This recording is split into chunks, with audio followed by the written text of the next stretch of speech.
வணக்கம் கிருஷ்ணமூர்த்தி, கூடுதல் விவரம். வணக்கம். அதிவேகமாக வாகனங்களை ஓட்டி பொதுமக்களை அச்சுறுத்தும் வகையில் செயல்படுவதாக கூறி டிடிஎஃப் வாசனின் ஓட்டுநர் உரிமத்தை 10 ஆண்டுகளுக்கு ரத்து செய்து காஞ்சிபுரம் வட்டார போக்குவரத்து அலுவலர் கடந்த 2023ஆம் ஆண்டு உத்தரவிட்டிருந்தார். மேலும் இந்த உத்தரவு 2033ஆம் ஆண்டு அக்டோபர் மாதம் வரை அமலில் இருக்கும் என்று அந்த உத்தரவில் தெரிவிக்கப்பட்டிருந்தது. இந்த நிலையில் இந்த உத்தரவை ரத்து செய்ய கோரி டிடிஎஃப் வாசன் சென்னை உயர்நீதிமன்றத்தில் மனு தாக்கல் செய்திருக்கிறார். இந்த வழக்கு நீதிபதி என் மாலா முன்பு விசாரணைக்காக வந்தபோது மனுதாரர் சார்பில் ஆஜரான வழக்கறிஞர் லைசன்ஸ் ரத்து செய்யப்பட்டு 6 மாதங்கள் கடந்தாலே புதிய லைசன்ஸ் வழங்க கோரி நீதிமன்றத்தை நாடலாம் என்ற நிலையில் தனது லைசன்ஸை ரத்து செய்யப்பட்டு சுமார் 3 ஆண்டுகள் கடந்து விட்டதாக மனுதாரர் தரப்பில் வாதம் வைக்கப்பட்டது. எனவே புதிய லைசன்ஸ் வழங்க உத்தரவிட வேண்டும் எனவும் மனுதாரர் தரப்பில் நீதிபதி முன்பாக கோரிக்கையானது வைக்கப்பட்டிருந்தது.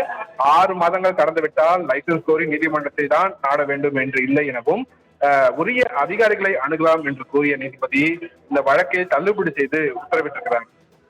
தனலட்சுமி. விவரங்களுக்கு நன்றி கிருஷ்ணமூர்த்தி.